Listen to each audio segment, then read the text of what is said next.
All right.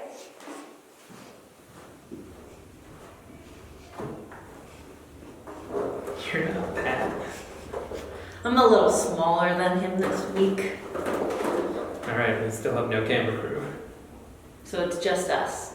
So welcome to this week's episode of That's Healthy, right? That's the end of the show.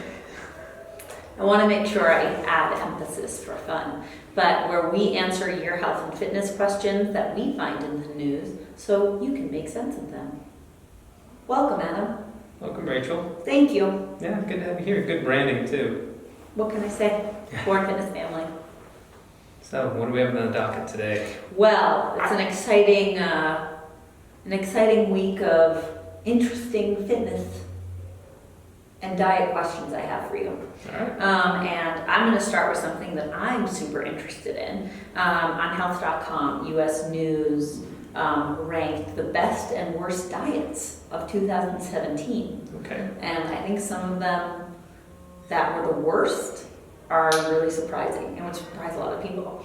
Okay. On that list, the top diets were the DASH diet, Okay. and then the Mediterranean diet, which I have heard of. That's fish, olive oil, seeds. And on the worst, on the bottom of the list came up Whole30, Paleo, and the Dukan diet, Okay. which I've never heard of. Now, me looking at this and reading these things, like I've always really heard about Paleo, heard about Whole30, I've heard about Mediterranean, but really, how am I supposed to know what is the best diet for me? Yeah, I think the problem with these lists is that they create a lot of overall confusion for people, especially when some very popular diets, like Paleo, like Whole30, end up at the bottom of the list. And the problem with ranking any diet is that we know a lot of different diets work. I mean, you've experimented with different diets in your life. I've experimented with different diets in my life. And the ones that work are the ones that you find are either consistent or sustainable. Yes. So the problem with saying that one diet is better or superior to another is that it makes it completely arbitrary and doesn't factor in personal preferences. So paleo might not be great for someone who loves pasta, but it would be great for someone who just wants to eat meat and vegetables all day. Which is me. Right. Whole30 is a diet where even the creators of that diet, the Hartwigs, will talk about that. Oftentimes they don't even see that as a long-term diet solution. Whole30 focuses on food elimination, where they want you to remove certain foods in order to change behavioral patterns. Might it be the best diet for you to stay on for an entire year? No.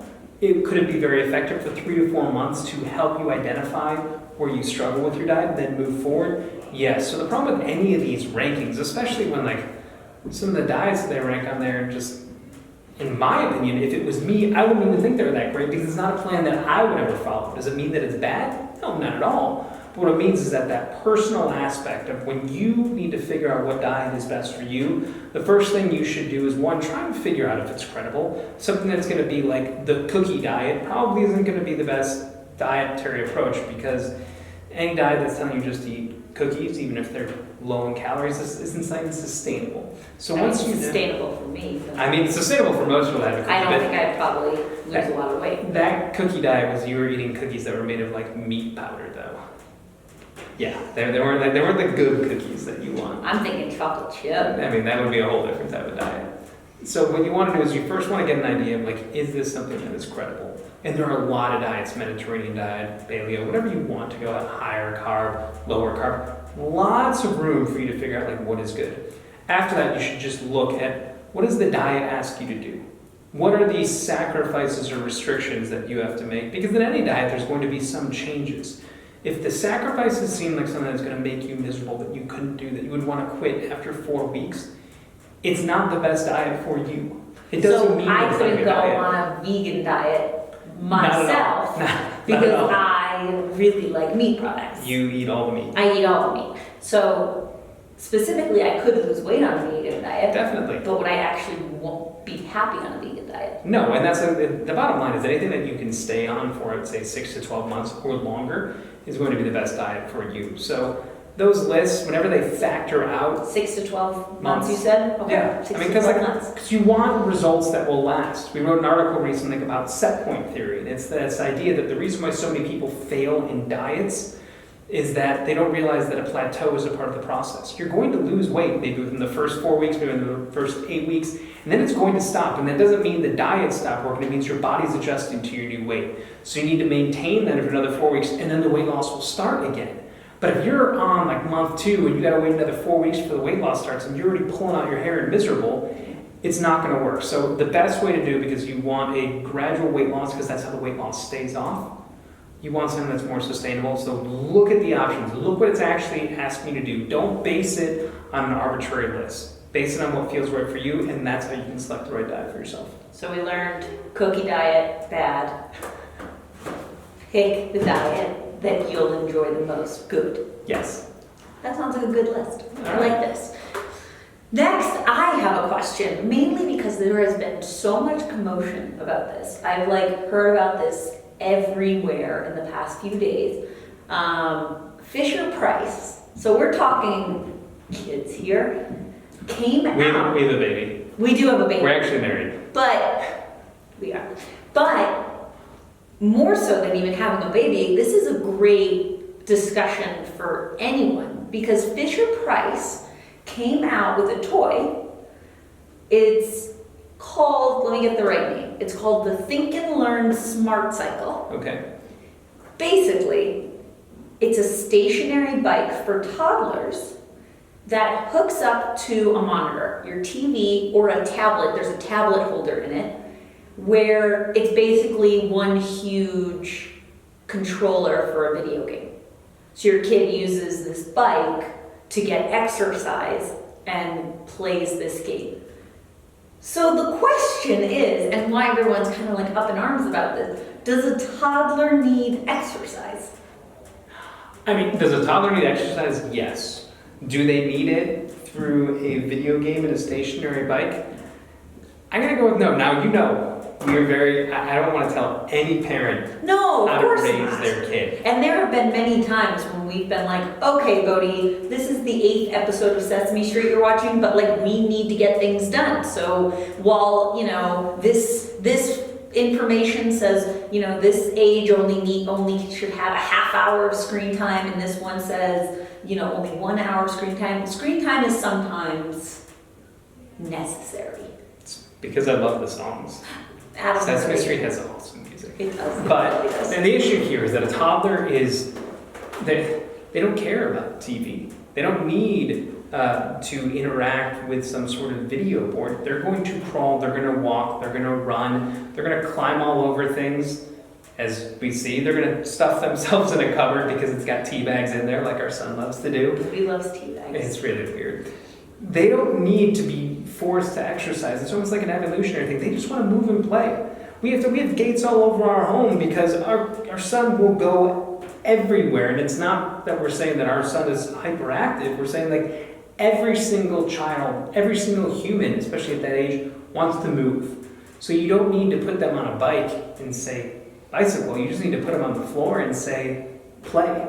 And that's really what it goes even beyond the toddlers. That when you start looking at youth athletics, you get so many parents that get hyper focused on trying to force a kid into sports.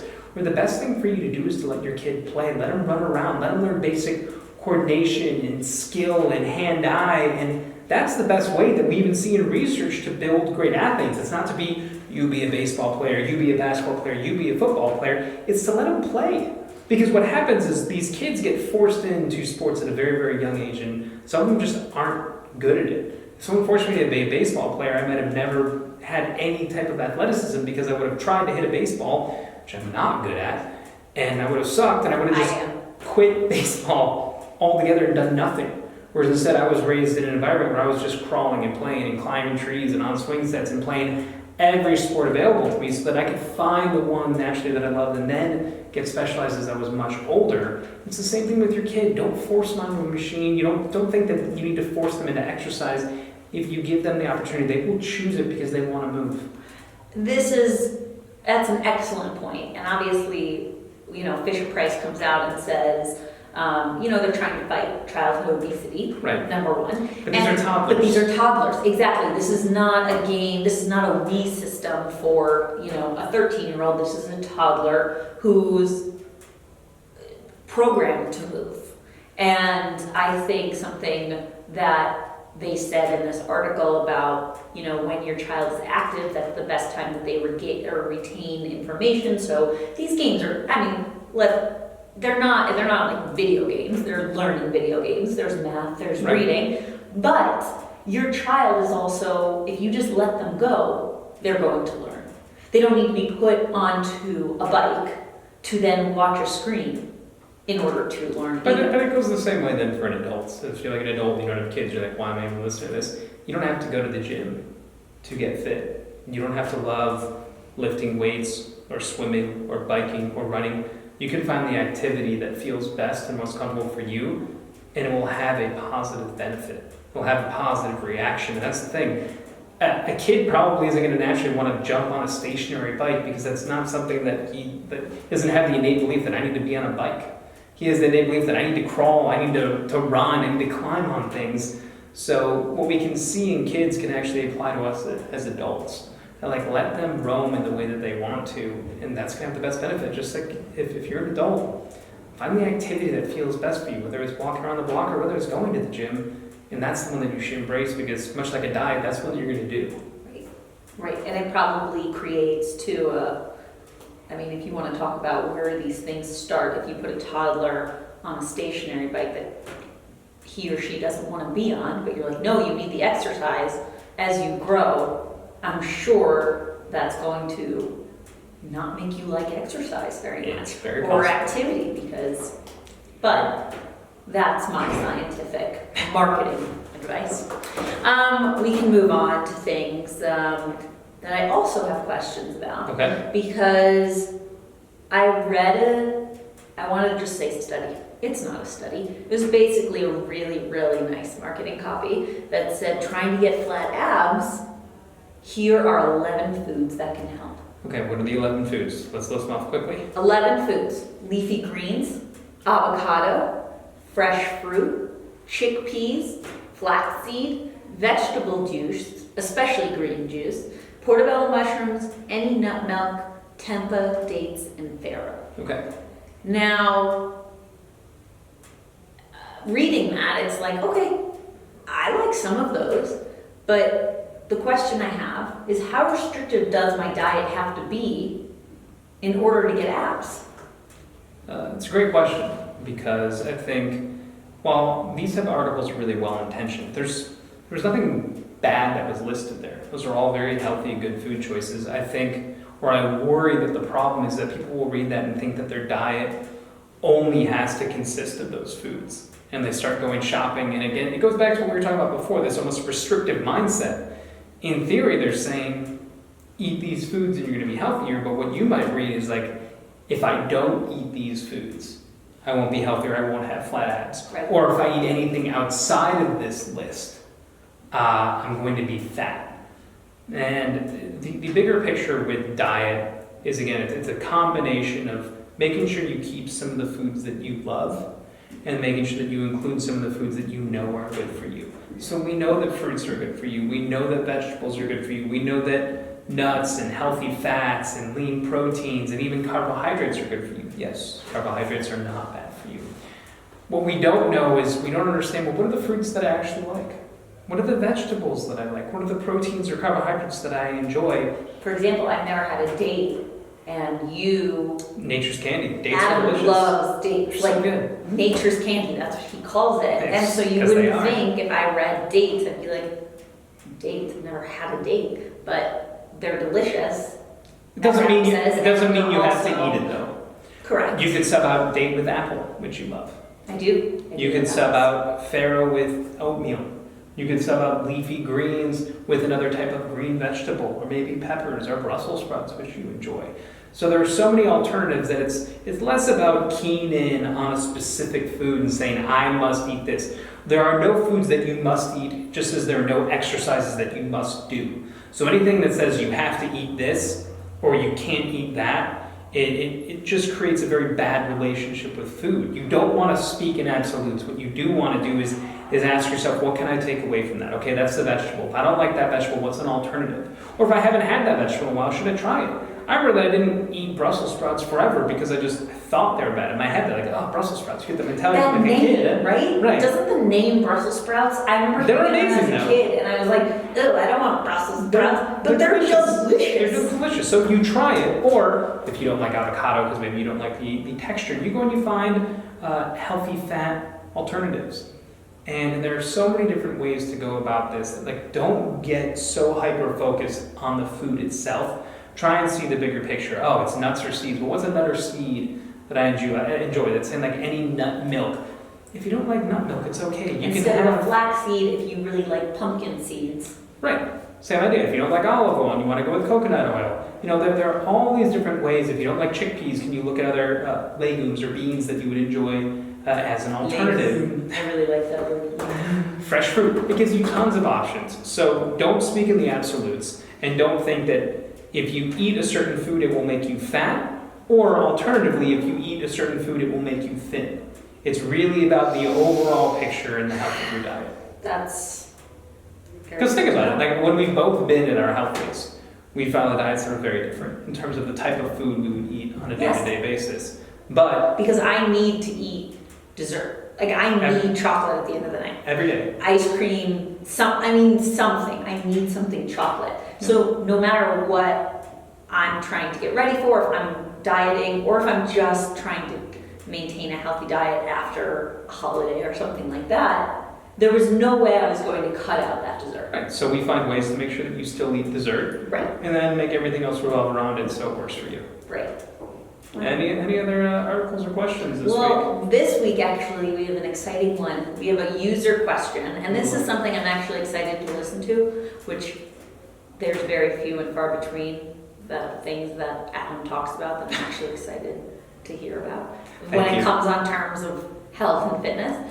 But I feel a lot of people ask this question, and one of our Facebook fans, Kaylee Tompkins, asked on Facebook a pretty broad question. She said, any information on intermittent fasting?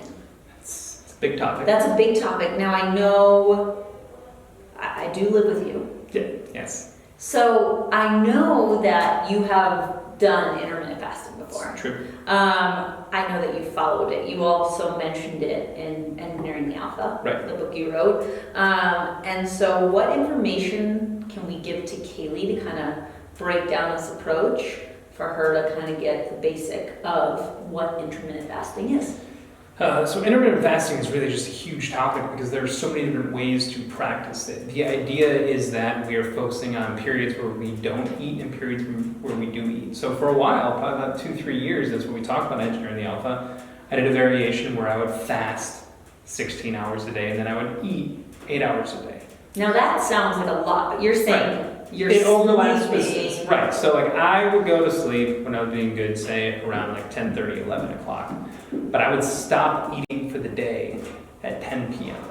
So I would go from 10 p.m. until 2 p.m. the next day, that's 16 hours without eating, and then I would eat between 2 and 10. That was the schedule that worked for me because at the time, like, I didn't see a need to eat breakfast, which I do now. I love eating breakfast with our son each and every day, so it doesn't work for me schedule-wise, but at the time, we didn't have any kids. I would fast, I'd have coffee in the morning, no sugar or cream, so I wasn't breaking the fast, and it would work great for me. Now, there are many different types of fasts. You can do a 24-hour fast, 1 day per week. You can do a longer fast, like a 20-hour fast with a 4-hour eating period. So there are lots of different variations. What's important to know is that intermittent fasting is just a tool. So there's no guarantee. So a lot of people like to say, well, intermittent fasting is better for weight loss. Well, not necessarily, because it still comes down to calories in, calories out, and food choices.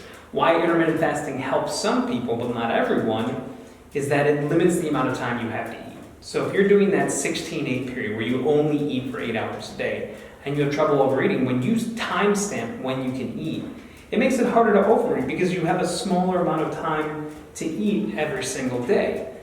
All of that said, this doesn't work for everyone. Some people, if you get really grumpy or irritable by not eating for 16 hours, and you don't adjust, you'll know within the first week. So within like the first 3 days of trying fasting, I knew that like this was a good fit for me. It would not work for you at all. It was not something that you found, at least when you tried it when I was doing it, that was enjoyable. That doesn't mean it couldn't work now for you per se, but at the time when you experimented, it wasn't a good fit. Other things to factor in other than like lifestyle habits, it's sometimes it doesn't work as well for women as it does for men. And the reasons are there are hormonal implications. Because women obviously have many more hormonal complications than men do in fasting. What are you saying? I'm saying that women have a menstrual cycle. So when you fast, it's a stress on your body. And you can only handle so many stressors where not all women, but some women find that intermittent fasting causes hormonal disruptions that leaves them feeling more lethargic. It can cause other issues from a hormonal standpoint. Which I don't need to feel more lethargic, especially around my period. Not at all. Whereas the whole idea is that intermittent fasting is supposed to make you feel more energized. So at the end of the day, I think it's one of those things that you experiment with. Right. You give it a trial for a week and you say at the end of the week, like not on the day one because you're still adjusting. Our patterns of eating are learned.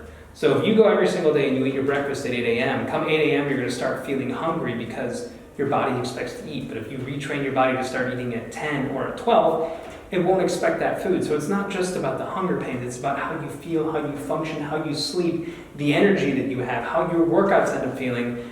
And if it feels like a good fit, especially if you're focused on weight loss, it can be great, again, because it limits the amount of time you eat. Or technically it can allow you to overeat a little bit every day because fat loss does not occur in a vacuum. So here's like the whole idea. So if you were to do one 24-hour fast per week, okay, what that means is that you could technically eat a little bit more than you normally would 6 days out of the week, not eat for an entire day of the week, and if you were to add up the total calories that you would eat over 7 days, the total amount would be less because you have one day where you have zero. Now on that one day, no coffee. You can still have coffee, so Coffee. it's about 0 calorie beverages. Okay. So if you're someone who drinks like diet beverages, if you drink tea, if you drink coffee, these type of things, it's not saying that you can't have any liquids. Okay. It's important to stay hydrated, but for some people, they love that because what it does is it allows them to eat a little bit more on every other day, and that one day they have 0 calories, and then at the end of each week, you are creating what's known as a calorie deficit. You are eating less food than you're taking in, but on the other days when you eat, you just feel more full, more sustained. So like for some people it works, for others it doesn't. There's so many different variations that it's complicated. The reason why people do it though is that from a health standpoint, there's a lot of very early research, and it is early, that shows a lot of benefits of fasting. People have been practicing fasting for years. They do it in a lot of religion, and what happens is we cellularly cleanse every single night. It's known as autophagy. When you sleep, your body repairs, it heals, but the process of eating actually requires a lot of work, and it shuts off autophagy. By fasting, it allows this cellular level of healing and repair to work at a higher level and work for a prolonged time. So that's why the early research on fasting shows that it is good it's better for aging, it's better for fighting things like cancer and dementia, brain health. So I would say the benefit of fasting as far as we know it right now is less about weight loss, but more about what it does for long-term health. Giving your and body longevity. a break. Right. From eating, because it's a process that the body works a lot when you are eating, especially if you're eating for 12, 14, 16 hours during the day. So by not eating for these periods of time, it just allows for more restoration to occur. Cool. I hope that answered your question. You know, I think that was actually a very good way of putting such a broad topic, and I was actually interested in it because it's a small win for this show, but it is a big win for me. Yeah. But I was interested because it is something that I think a lot of people talk about, and when you say 24-hour fast, that all of a sudden, it puts off this siren in your head being like, that's not safe, or right. Things like that. But when you know that you can hydrate and you know there's actually a reason so that you get more calories, and if that doesn't work for you, there's different ways. And if it's something that sounds like it could work for your body, it could be an excellent way for you to, watch your calories. Right. And it's something I did for a couple of years, and it's something I don't do anymore. So it is a choice. No one should feel forced into fasting. So to wrap it up, I think something we came away with in this episode, this was a lot of diet. I felt like we talked a lot about diet. A lot of diet. But it seemed like the biggest answer to a lot of people's questions is find something that works for you. Realize that in my, dreamland where the cookie diet would be just eat chocolate chip cookies all day and I'll lose weight, we all know that isn't true. But also I know that I can't just drink greens juice for 6 days. And so if I do that and then I lose 8 pounds, doesn't matter, I'm gonna put on 15 when I go and gorge on my cookies. So you have to find something that's sustainable and that works for you and something that you actually like doing and you feel proud that you can do, and adding in a few better foods for you that you like and maybe subtracting some things that in your mind you can do without. I think that's a fair summary. I think that's a good summary. Plus, toddlers don't need an exercise bag. They don't. Just let them roam. They need to just get their energy out somewhere else besides being put on a bike and saying sit in front of the TV. So if I brought one home one day, you wouldn't be happy? I may put you on it. Okay. To test it out, and then me and Bodhi would just laugh at this large man on this toddler bike. But other than that, I probably wouldn't use it. That works. Yeah. I think that is a wrap. Well, I was excited to be here. Thanks for stepping in. I like to step in sometimes.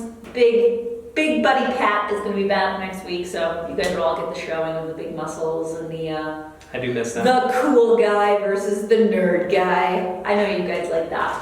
But thank you for tuning in, and I hope we answered some questions that you've been wondering about, and I hope that you can all live a little healthier and a little happier this week. Nicely done. Great first episode. Sure. Now you get to be camera person and go turn it off. We're so high end over here. This episode was brought to you by Awesome.